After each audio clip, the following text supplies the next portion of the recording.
Halo sobat, pintu teater 1 telah dibuka. Kali ini Mimin bakalan ngebahas salah satu film yang berlatar belakang perampokan.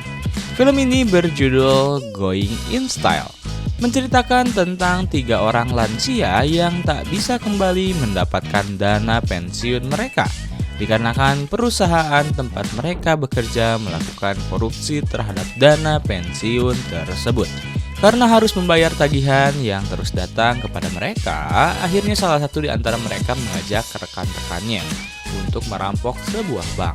Terinspirasi dari perampok yang mencuri bank tempat dirinya menyimpan dana pensiun tersebut. Akankah mereka berhasil merampok? Tanpa menunggu banyak lama, mari kita mulai intronya.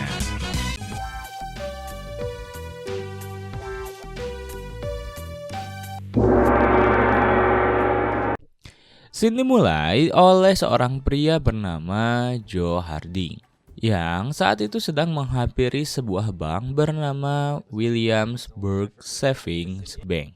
Saat itu Joe ingin berkonsultasi terkait dana pensiunnya yang dikabarkan tak bisa ia ambil lagi. Pegawai bank memberitahu semuanya terkait berapa bunga yang harus ia bayar dan berapa hipotek yang Joe miliki. Ketika sedang berkonsultasi, ternyata Bank Williamsburg mengalami perampokan oleh sekelompok perampok yang menggunakan topeng. Mereka menembaki ke atap langit yang membuat semua orang ketakutan.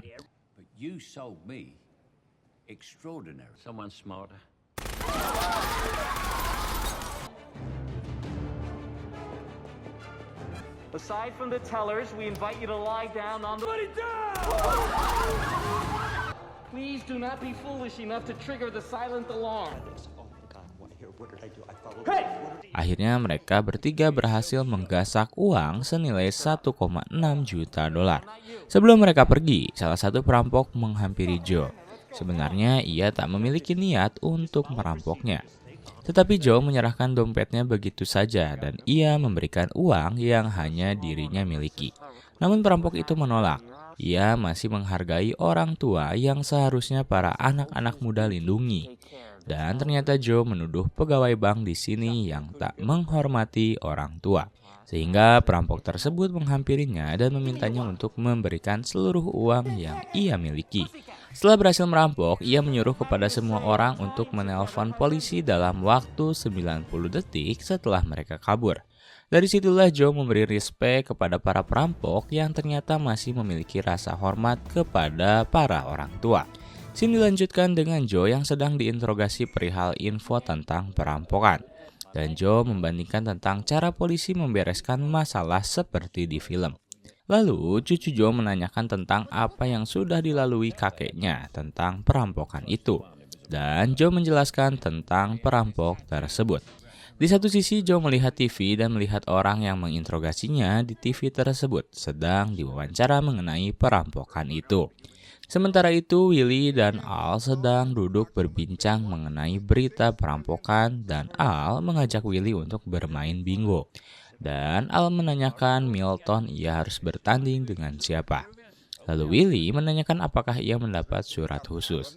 Kemudian Willy dan Al berdiri untuk membantu yang lebih tua dalam bermain bingo. Setelah mereka berkumpul, mereka pergi menghadiri pertemuan perusahaan Semtech, tempat mereka bekerja. Pada pertemuan itu, direktur berbicara tentang perpindahan seluruh perakitan ke Vietnam akibat biaya operasional di Amerika yang terlalu mahal. Dan semua pegawai perusahaan tersebut menolak itu. Dan Joe menanyakan kepada direktur dan direktur memberitahu bahwa dana pensiun akan dihilangkan.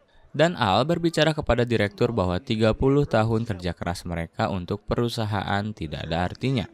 Lalu mereka berkumpul kembali di restoran untuk membicarakan tentang dana pensiun yang telah dihilangkan oleh direktur. Lalu obrolan mereka berlanjut membicarakan tentang perampok yang menggunakan senjata. Mereka berkumpul lagi di rumah Willy dan Al. Dan mereka menonton acara televisi bersama dan mengomentari tentang film itu. Lalu setelah mereka menonton film tersebut, Joe memutuskan untuk pulang karena Joe harus meminum obatnya. Sesampainya di rumah, Joe mendapati surat mengenai surat kelalaian karena ia telat membayar hipotek untuk rumahnya. Keesokan harinya, Willy pergi ke dokter untuk memeriksa penyakitnya. Ia harus melakukan tensi darah karena dokter mengatakan jika ginjal miliknya tak berfungsi dengan baik. Seusai pulang dari rumah sakit, ia langsung melakukan video call dengan cucu dan anaknya, yang memberi kado kepada Willy karena hari itu adalah hari ulang tahunnya. Memang Willy cukup senang dengan kado yang mereka berikan, tetapi tetap saja Willy membutuhkan keberadaan mereka. Sehingga ia meminta kepada cucunya untuk memberitahu ibunya bahwa karir tak terlalu begitu penting daripada keluarga. Di satu sisi, Al yang sedang menemani cucunya bermain saksofon merasa sangat terganggu. Karena menurutnya cucu Al tak berbakat dalam bermain musik. Maka dari itu ia akan membuang saksofon tersebut dan mendukung cucunya yang ternyata ingin menjadi penari seperti Beyonce. Kemudian setelah itu, ia pulang ke rumahnya, diantarkan oleh Anne, salah satu temannya. Sementara itu, Joe yang tak memiliki aktivitas akhirnya lebih memilih untuk menjemput cucunya. Awalnya, cucunya menolak karena ia merasa telah berumur 14 tahun dan bisa pulang dengan sendirinya. Tetapi Joe menjelaskan bahwa lingkungan daerah mereka terlalu rawan. Lalu, cucu dari Joe memperlihatkan hasil ujian biologinya, yang dimana ia mendapatkan nilai yang cukup bagus untuk seukuran di sekolahnya. Pada malam harinya, Joe, Willy, dan Al memutuskan untuk makan malam bersama di tempat penampungan para lansia. Ketika sedang menyantap makanan, Joe dan Al memberi ucapan selamat ulang tahun kepada Willy. Mereka masih ingat hari di mana Willy berulang tahun. Dan mereka juga memberi kado baginya. Ternyata tak hanya Joe dan Al saja yang mengingat hari ulang tahun Willy. Milton dan juga rekan-rekannya memberi ucapan selamat ulang tahun dengan membawakan kue untuknya. Setelah perayaan selesai, Joe tiba-tiba berpikir untuk merampok sebuah bank yang membuat kehidupan mereka hancur. Tentu saja perkataan dari Joe membuat mereka berdua terkejut karena mereka bukanlah seorang kriminal. Joe menjelaskan ia memiliki waktu selama 30 hari untuk membayar tagihan rumahnya. Dan setelah ia tak bisa membayarnya, maka pihak bank akan segera menyita rumahnya. Namun usulan tersebut tetap ditolak oleh Al, sementara Willy masih abu-abu karena ia pun memikirkan biaya hidupnya sendiri. Bahkan sebelum mereka berdua pergi tidur, Joe masih bertanya tentang keputusan mereka berdua.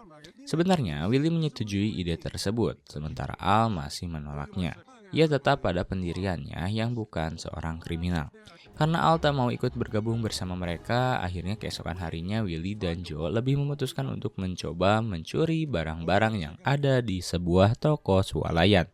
Saat itu, Al diminta untuk menjadi supir mereka dan menunggu di dalam hingga mereka berhasil menyelesaikan pekerjaannya. Tetapi saat Willy dan Joe sedang mencuri, Al justru ikut masuk ke dalam toko swalayan. Joe, I'm gonna get a roast. Ia berbincang bersama Anne yang menuntunnya untuk berbelanja chicken cordon bleu. Willy dan Joe yang sedang beraksi sebenarnya berhasil mengambil barang curian mereka, seperti terigu serta bahan pokok lainnya. Namun ternyata salah satu security menemukan kecurigaan terhadap Joe. Ketika mereka berdua telah berhasil mendapatkan apa yang mereka inginkan, Joe dan Willy mulai keluar dari toko swalayan itu dengan cara berpisah. Joe berhasil mencuri sebuah sepeda elektrik milik seorang nenek-nenek. Sementara Willy saat itu dikejar oleh polisi yang mencurigainya.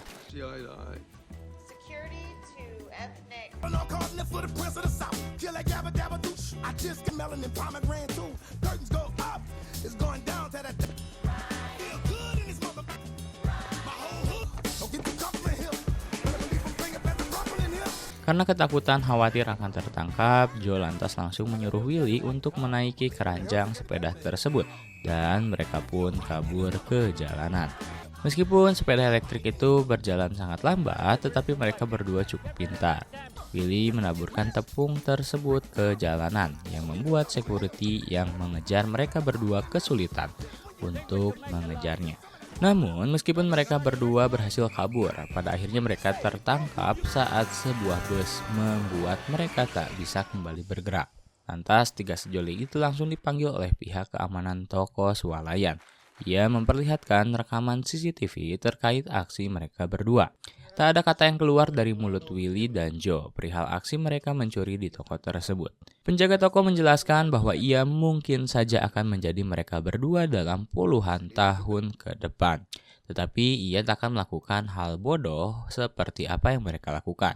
Willy dan Joe dipersilakan untuk mencuri dimanapun, asalkan bukan di Value Town. Karena barang berhasil dikembalikan dan mereka pun hanyalah sekumpulan para lansia. Pihak keamanan pun tak membawa kasus tersebut ke jalur hukum dan mempersilahkan mereka untuk kembali pulang. Karena kesal dengan tingkah laku kedua rekannya, Al memutuskan untuk meninggalkan mereka berdua yang harus berjalan kaki untuk pulang. Tak mau pulang terlebih dahulu, Willy bertanya apakah Joe memiliki kenalan seorang penjahat. Kebetulan ia mengetahuinya, lantas Joe langsung mengajak Willy ke sebuah rumah milik seorang pria bernama Murphy. Ia adalah mantan menantunya. Joe tahu Murphy membudidayakan ganja untuk kepentingan kesehatan. Dan Joe menganggap hal tersebut adalah sebuah kejahatan. Lalu mereka berdua menyatakan permintaan bantuannya kepada Murphy untuk memperkenalkan mereka berdua kepada orang jahat yang bisa membantu mereka merampok sebuah bank. Awalnya Murphy tertawa, terlebih mereka juga ingin mencicipi ganja. Tetapi pada akhirnya Murphy memberitahu satu nama, yaitu Garcia. Keesokan harinya mereka kembali berkumpul di restoran Mitski. Saat itu mereka membaca sebuah berita yang memberitakan bahwa dana pensiun mereka ternyata digunakan untuk pembayaran listrik. Dan yang lebih parahnya ternyata bank yang mengelola dana tersebut adalah bank tempat di mana mereka menyimpan uang dan menjadi nasabah selama 30 tahun lebih. Hal inilah yang membuat Al berubah pikiran. Ia kesal dengan bank tersebut sehingga setuju untuk merampok bank yang diusulkan oleh Joe.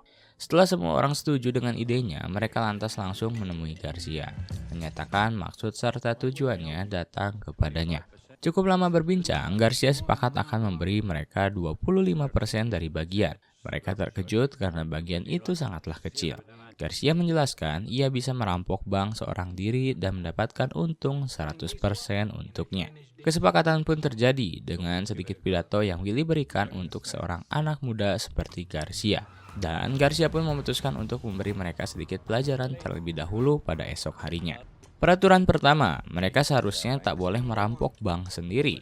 Tetapi karena terlanjur dan tak bisa melakukan apa-apa, akhirnya Garcia mempersilahkan mereka untuk merampok bank tersebut.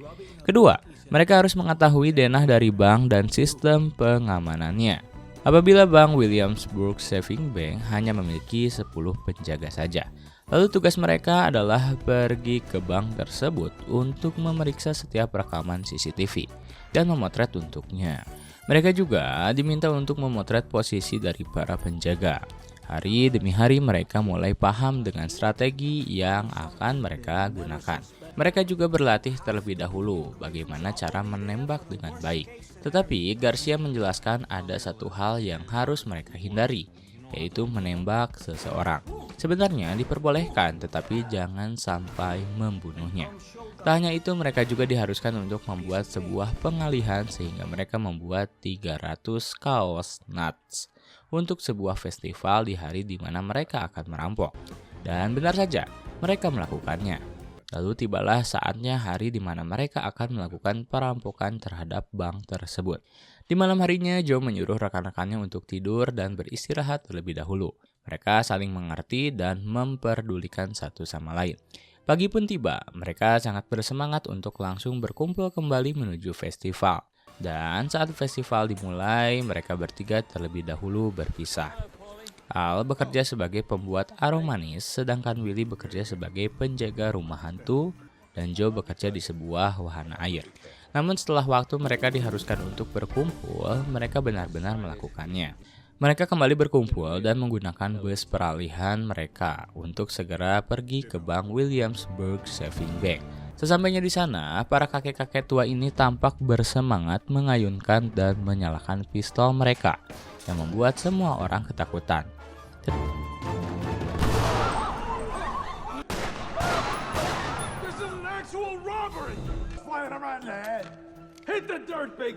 Tentu mereka tak lupa dengan tugasnya masing-masing. Mereka langsung meminta kepada penjaga untuk segera memasukkan pundi-pundi uang di bank ke dalam kantong yang telah dipersiapkan. Saat rekannya sedang bekerja, saat itu Willy menghampiri seorang anak perempuan yang ingin menyerahkan bonekanya. Tetapi Willy menolaknya, karena ia melihat anak perempuan itu seperti cucunya. Ketika Willy tertunduk, ia tiba-tiba kesulitan bernafas, sehingga anak perempuan itu membukakan sedikit topeng yang Willy kenakan.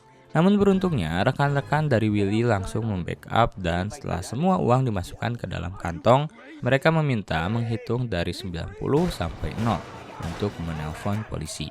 Akhirnya impian mereka bertiga untuk merampok pun berhasil dilaksanakan. Mereka langsung merayakannya dengan berpesta di sebuah restoran mahal. Mereka rela membayar menu yang paling mahal di restoran tersebut. Tetapi ketika mereka tengah berjalan menuju rumah masing-masing, Willy tiba-tiba tak sadarkan diri dan ternyata penyakit ginjalnya kambuh. Keesokan harinya, ia langsung mendapat perawatan di sebuah rumah sakit. Al dan Joe tak lupa untuk menjenguknya. Bahkan Joe menawarkan ginjal miliknya meskipun Willy tahu ginjal milik Joe sangatlah buruk. Hari demi hari semua berjalan dengan baik. Tampaknya mereka bahagia dengan uang yang mereka miliki. Tetapi pihak kepolisian tak diam begitu saja. Mereka langsung bekerja sama dengan agen FBI untuk melacak para perampok Bank Williamsburg. Hingga akhirnya mereka menemukan petunjuk dari rekaman CCTV yang memperlihatkan wajah dari Willy. Benar saja, sasaran utama mereka langsung tertuju kepada Willy yang sedang berada di rumah sakit. Setelah itu barulah mereka menargetkan Al dan Joe yang sedang menonton suatu pertandingan baseball. Akhirnya mereka tertangkap dan dimintai keterangan atas hilangnya uang sebesar 2,3 juta dolar di Williamsburg. Masing-masing dari mereka ternyata memiliki alasannya sendiri. Al mengaku jika ia berada di festival Nut selama berjam-jam di dalam kamar mandi. Lalu ia memandu karaoke. Sedangkan Willy mengaku jika ia fokus menjaga rumah hantu, karena hari itu wahana tersebut sangatlah ramai. Dan Joe, ia juga mengaku dirinya terlalu lama menghibur anak-anak yang senang menjatuhkan dirinya ke dalam air. Karena tak mendapatkan bukti yang kuat, polisi mencoba untuk kembali mengumpulkan bukti-bukti lainnya, termasuk rekaman CCTV dari Value-Town. Setelah itu, semua lansia yang berada di kota tersebut dikumpulkan. Seorang anak perempuan yang membuka topeng milik Willy dipersilakan untuk memilih siapa kakek-kakek yang ia lihat. Namun ternyata anak perempuan itu berbohong. Ia sama sekali tak pernah melihat keberadaan salah satu dari mereka. Sehingga akhirnya kasus pun ditutup.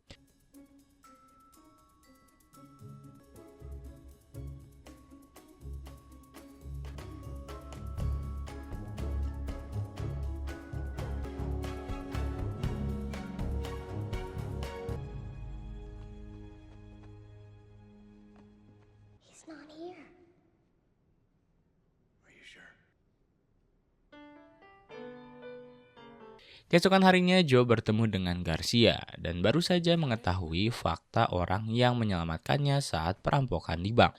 Ternyata orang yang menghormati orang tua adalah Garcia itu sendiri. Setelah dinyatakan tak bersalah, mereka mulai membagi-bagi uangnya kepada Mitski dan juga kepada Milton selaku rekan mereka sendiri yang memiliki yayasan panti jompo. Karena dinyatakan tak bersalah, mereka kembali merayakan pesta besar-besaran dengan kerabat terdekat dan juga para keluarga. Hingga akhirnya mereka bertiga berkumpul di suatu jembatan, bersulang atas keberhasilan mereka dalam perampokan terunik sepanjang hidup mereka. Tamat.